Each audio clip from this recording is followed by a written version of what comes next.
So today we're going to look at this new book out by Antonia Macaro, More Than Happiness, Buddhist and Stoic Wisdom for a Skeptical Age.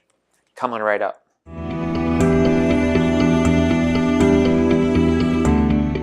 So I'm Doug Smith. I'm study director at the Secular Buddhist Association. That's secularbuddhism.org. If you're new to the channel and want to help promote a wiser and a kinder and a less stress-filled world, consider subscribing to the channel. So Antonia Macaro's new book, which is really very interesting, I have to say she sent me a copy. She had her publisher send me a copy, so I have to thank her for that, and that's part of the reason why I have this review. But in any event, it's a very interesting book, and it's premised along the idea that Buddhism and Stoicism share a lot in common that's very important for contemporary psychology, in fact. Antonia Macaro is an existential psychotherapist, so she uses it, I assume, in her own practice, or at least it's in her thinking. And as I've noted in the past, because I've done a past series, a couple of videos on Buddhism and Stoicism, both their similarities and their differences, and I'll put a link up to the first of those videos here about the similarities. But she notes one really kind of neat parallelism between early Buddhism and Stoicism that I think is worth looking at. The Buddhist part is from the Veda-Vitakka Sutta, which is Majjhima Nikaya 19. Very famous point, the Buddha notes, monks, whatever a monk frequently thinks and ponders upon, that will become the inclination of his mind. And from Marcus Aurelius' Meditations 5.16, which is late 2nd century of the Common Era, the things you think about determine the quality of your mind. Your soul takes on the color of your thoughts. That's a translation by Gregory Hayes. The previous one was translated by Bhikkhu Bodhi. And these passages, I think, illustrate the similarity we find in Buddhism and Stoicism, which are two philosophies that are in many ways quite allied, even though they occur in radically different parts of the world and at different times. The Buddhist passage would have been presumably from the 5th or 6th century BC. The Stoic one is considerably later, but in a similar kind of mindset. And one clear theme that Antonia Macaro comes back to again and again in the book is the way that both of these traditions see problems with contemporary notions of value that seem to revolve around what is called in the Buddhist tradition the worldly winds of pleasure, of gain, of praise, and of fame. Those are the winds that blow us either in good or bad directions.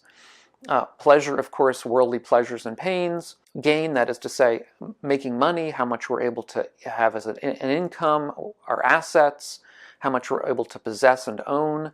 And of course, praise and fame are part of, being a famous person, being a person who's well-liked, being a person with power. These are the kinds of values that we find extolled more and more in the contemporary life that add to a life of, I think, unwise action, a life often of unkind actions as one strives to meet these kinds of goals. And of course, a life of constant stress, because you're never able to actually achieve any kind of an end to striving for these goals. And indeed, Antonia Macaro talks a couple of times about what's called the Hedonic Treadmill.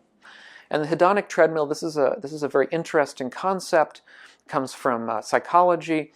This notion that as we look for hedonic or pleasurable states along these worldly winds, we find that the farther ahead we get, the more that we actually gain in that regard. It makes us happy for a time. In other words, if we're able to get a job with, let's say, a better income, that'll make us happy for, let's say, a week or a month, maybe even a few months. But then we find that we are really just keeping place. We find that in the longer term, we're basically just as happy as we were before getting this job, because in that new position, with that new salary, there's always another position with another better salary that's ahead of us. So it's as though we're running to stay in place. So the more that we run, we find that the more we stay in the same place. We're in the same position as far as happiness goes, as far as fulfillment goes. We may have more money, we may have more fame, we may have more of these worldly winds in our favor, but that doesn't actually end up making us in any way more fulfilled or happy as individuals. And instead, what both of these philosophies suggest is what we might call a kind of an ethic of renunciation or an ethic of contentment, where we decide that we don't need to pursue these kinds of worldly wins. They don't aid us in any real deep way. What's better is a wise way of living, a way of living where we can see clearly the way the world is, a way of living that is ethical, that allows us to live ethically and kindly with our neighbors and with the world. As she says, it's not by pursuing, but by abandoning desires that true satisfaction is felt.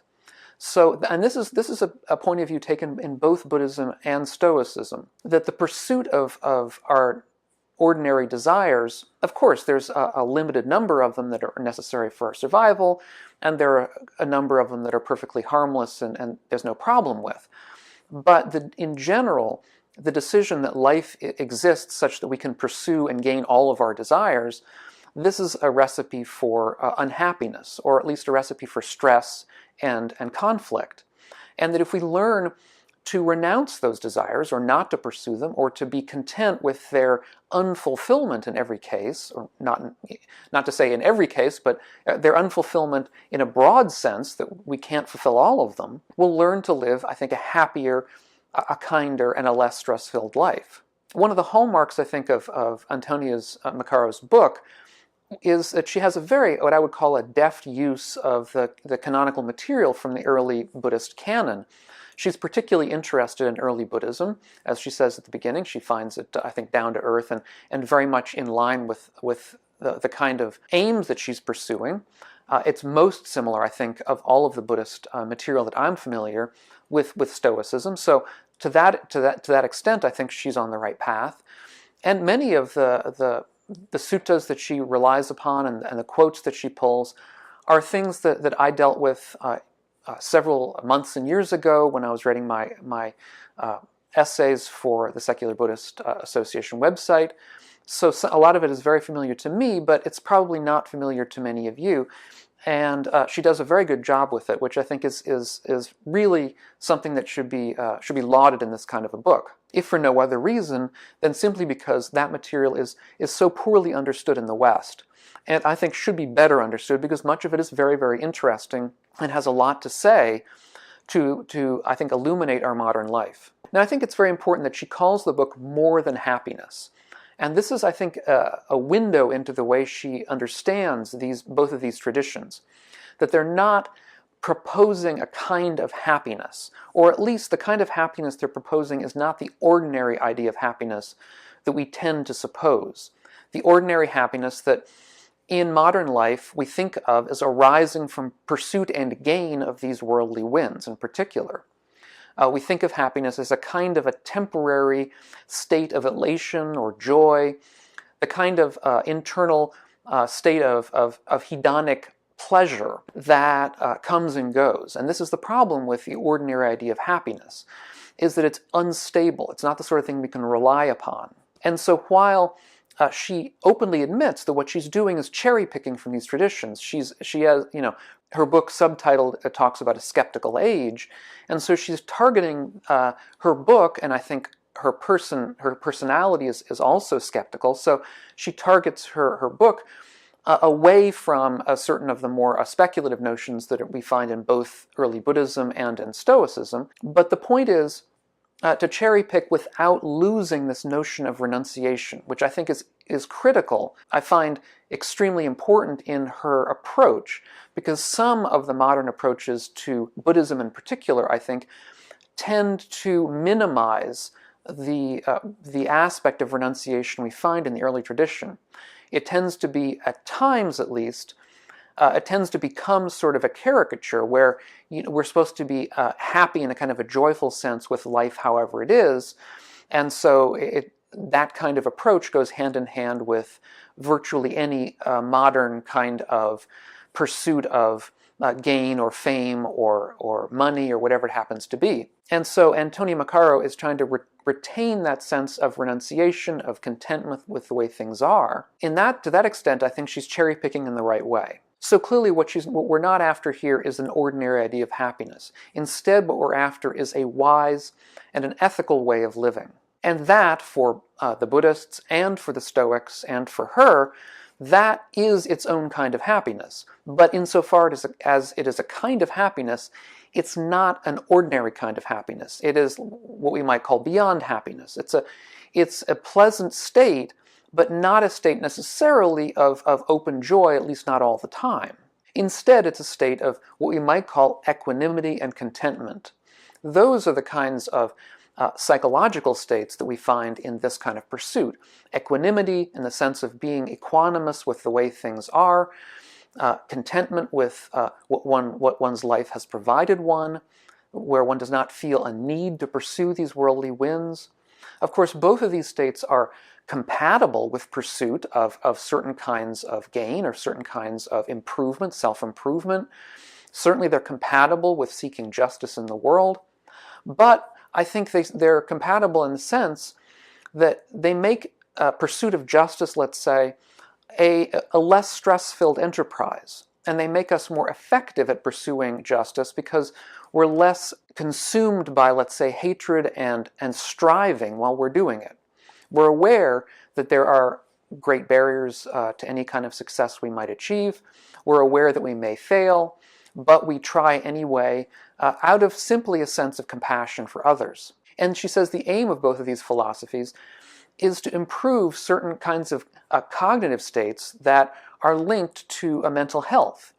In particular, she talks about what's called meta-awareness, where one becomes aware of one's own states as a part of the world, one's own mental states as a part of the world. She believes that they also both promote a disidentification with these mental states, so that one sees them, again, as part of the furniture of the world, as an objective part of reality, rather than clinging to them as me, as I, as mine. Insofar as we cling to them as part of ourselves, it becomes more difficult for us to disengage with them and see them as problematic in themselves, and so work to improve ourselves and work to, let's say, minimize certain of them and promote others of them. She also says that both of these philosophies work to reduce reactivity. That's the third characteristic. I don't know as much about the Stoic practices here, but certainly the Buddhist practices are directly aimed at reducing reactivity, at reducing what's called in the Buddhist context papancha, or proliferation. Proliferation is a kind of a technical term, which means we know it when we see it. That is to say, when we're in proliferation, we tend to be beset by recurring kinds of mental states, mental operations, stories. We tend to revisit either past failures or future problems that are going to arise. They tend to have us in their grip for long periods of time. This is not healthy. It's not pleasant. It's not a good way to live one's life. And oftentimes, the kind of papancha or proliferation that we find in daily life is what pushes us into the direction of doing things that are not to our own benefit or not to the benefit of others. Now, some things to keep in mind with this book, which one could call concerns, but at least they're things to keep in mind. I'll talk about Stoicism first. Obviously, I'm less familiar with the Stoic corpus than I am the Buddhist, but in any event, let's just go through some of these. First of all, Antonia Macaro seems more allied to what she terms an Aristotelian kind of take on emotion. In other words, the way she paints it, the Stoics really were opposed to all normal human emotions. And although they carved out a sort of a very small set of what they called emotions that we should strive for, in the first place, Antonia, does not believe that those are actually real emotions. She thinks that they are kind of cognitive states associated with the sage. She also says that the Stoics themselves said that only a sage was capable of having these emotions and that nobody else could have them. Now, these are, I think, somewhat controversial statements, because I know, for instance, that Massimo Pigliucci, who is probably one of the leading philosophers who has been promoting neo-Stoicism nowadays, has argued in many, many blog posts and in his most recent book that the Stoics were not opposed to emotions generally. So there's a kind of a conflict there, and I don't have the background to be able to determine who is exactly right here, but in any event, I will tell you that Antonia Macaro's general feeling is that one should pursue an Aristotelian idea where the aim is not to eliminate normal emotions and replace them with these sort of stoic quasi-emotions of pleasure and joy with wisdom, but instead to sort of minimize the bad ones. In other words, the point is not to eliminate, for her, the point is not to eliminate hatred and anger, but rather to minimize it or to put it in context. The point is not to eliminate greed, but to minimize it. That's Aristotle's idea. So to that extent, she seemed to be pursuing more of an Aristotelian than a Stoic kind of aim in this book, at least to that extent. Secondly, she says that compassion is not recommended by the Stoics, that it's not a recommended state of mind. And here, there is a question in my mind, because at least in the modern context, particularly in Buddhist circles, there's a distinction made between what's called compassion and empathy, where empathy is feeling the pain of somebody else or feeling the state of somebody else, being able to put yourself in their shoes. And for modern psychology as well as for Buddhism, empathy is really a problem. Of course, it's good in many circumstances to be empathetic, to be able to put yourself in somebody else's shoes, but it's also debilitating. It's very difficult. If somebody is in a position of real pain, to be empathetic for any period of time is simply debilitating. One cannot pursue that for long periods. And also, if you're dealing with somebody who's, let's say, hate-filled or greed-filled, then to be empathetic with them is to feel that hate or that greed. And again, that's not clear that that's really healthy. So instead, what the Buddhists recommend is compassion, where admittedly the word compassion means to feel along with. I mean, that's its root. What's meant in the Buddhist context and in the modern psychological context a lot of the time is that we should feel kindly towards people who are suffering. We should wish them the best. We should wish them that their suffering should cease, that their bad state should cease. And this kind of mental state of wishing should also impel us to help insofar as we can. And that is different from empathy. In other words, we don't have to feel that state. We don't have to feel the hurt. We don't have to feel, if we're dealing with somebody who's filled with hate, we don't have to feel the hate. What we can feel is compassion, which means we feel kindly towards them and want to help them get out of that state of hatred. And so when Antonia Macaro says that the Stoics do not believe in compassion in that sense, they think it's a bad state of mind, it's not clear to me whether she means that they don't believe we should be kindly towards people who are suffering. I can't believe that's true. And if she's not saying that, then I think at least this is a confusion in the book and might stand some clarification. In general, when it comes to her treatment of Stoicism, the main question that I have is how radical we are to take the Stoic approach to emotion. Her view is that their take on emotion was really very radical, that they wanted to eliminate basically all normal human emotions and replace them with something quite different. And if that's the case, then Stoicism becomes something that's somewhat difficult to understand how we could actually achieve. At least we could achieve anything like a complete end in their picture as being a sage, a Stoic sage. Or to the extent that Massimo Pigliucci's take is correct and the Stoics really were not saying any of those things and they were much less radical than she's making them out to be. Now let's turn to Buddhism. When she takes on Buddhism, one of her immediate approaches is to call into question the historical veracity of a lot of the tales and texts that we get in the Pali Canon in particular, which is really our best source of material about what the Buddha believed and early Buddhism in general. And then throughout the book, she tends to blend in together what I think we might call more credible kinds of tales about what the Buddha might have actually said and believed, with some clearly mythological elements that she tends to treat in the same level as these more credible, I think, stories about what he might have actually taught. And here I have a couple of things to say. First of all, I mean, as a matter of fact, I think I'm a little bit less skeptical than she is of the early tradition. Of course, as all modern scholars will tell you of early Buddhism, we can't ever really know for sure what the Buddha said in any given context.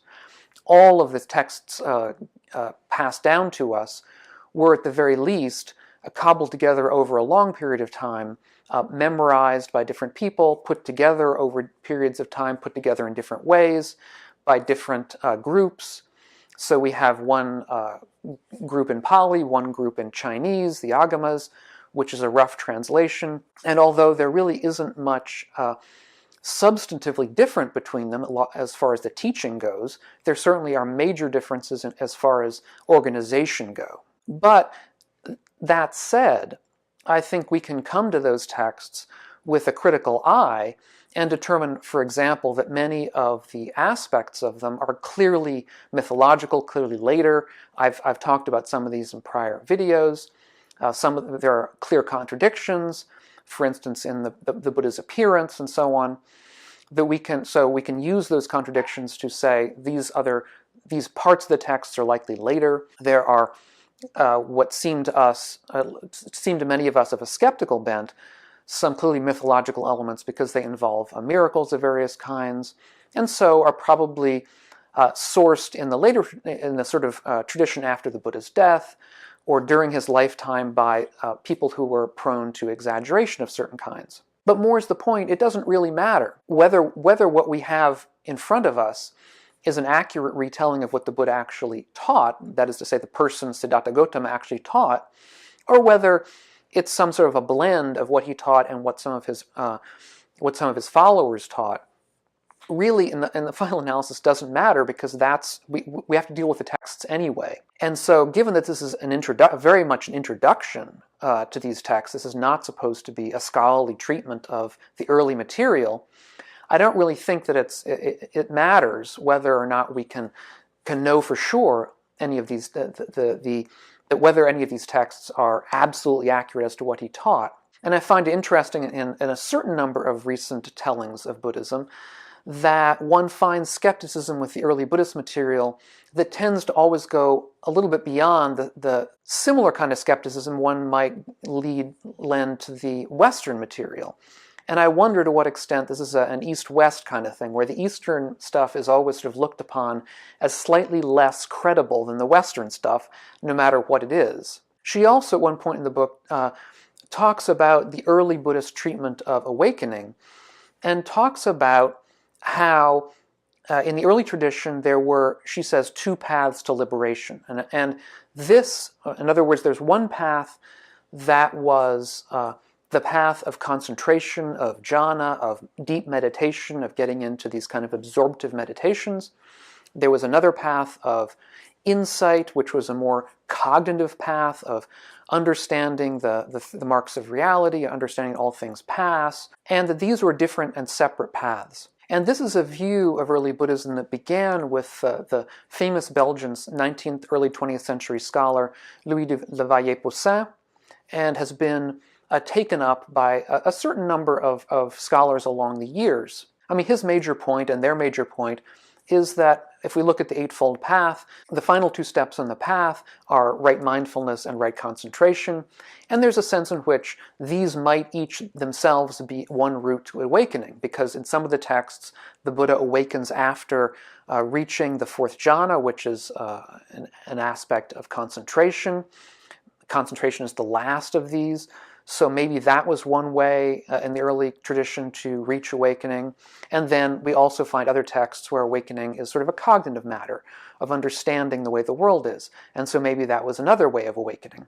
And maybe there were two groups of monks, one of one kind and one of another kind, and each of them was responsible for certain texts, and perhaps these texts then became blended into the Pali Canon that we see today. This is one theory.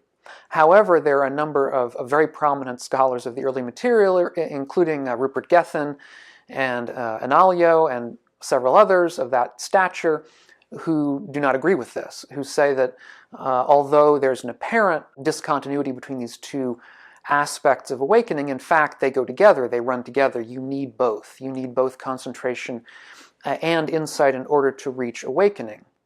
And Anālayo in particular has argued that de Lavallée-Poussin's approach is based on basically a Western kind of idea of distinguishing between what we might call the mystic and the sort of philosopher.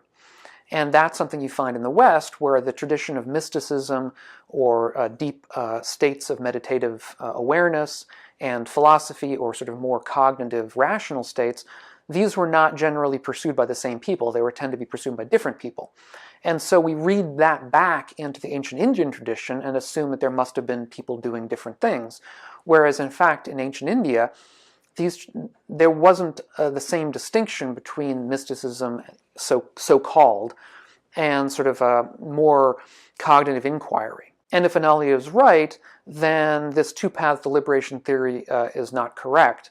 I'm inclined to say that Anālayo probably is right here.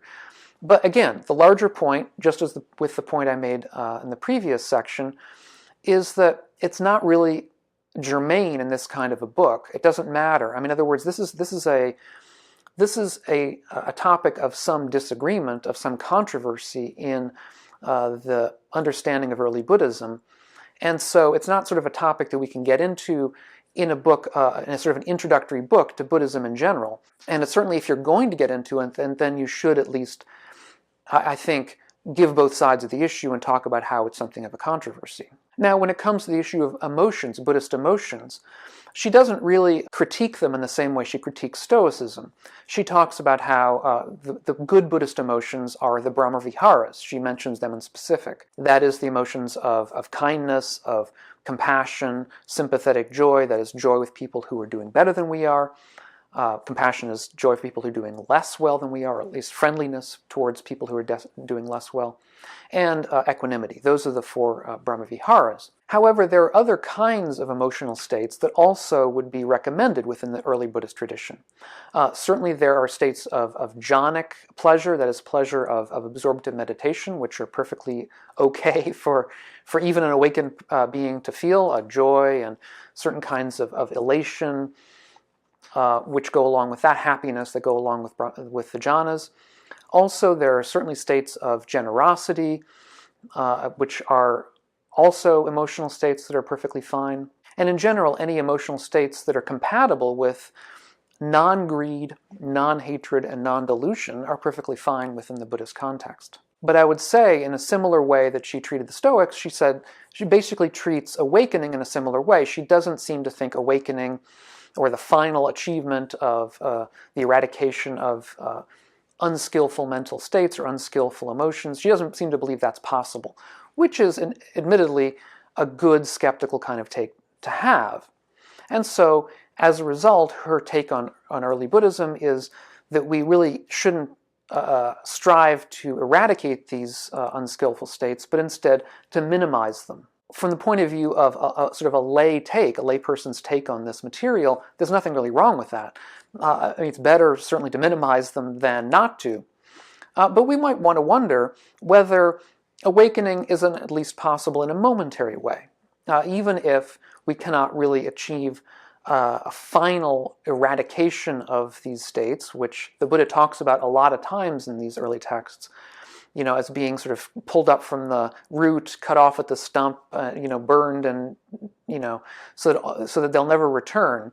That is, states of hatred and greed and delusion. Even if that's not possible, either because we don't have the time and effort to put into it, or because psychologically we find that it's not possible, nevertheless, I think many of us may feel from time to time, at least momentarily, that we've sort of seen through the illusions and delusions of contemporary life, that we've seen a better way of doing things, that we've seen, at least for a moment, that hatred has disappeared, that greed is not there, that the delusions of clinging to things and finding a permanent self has gone away.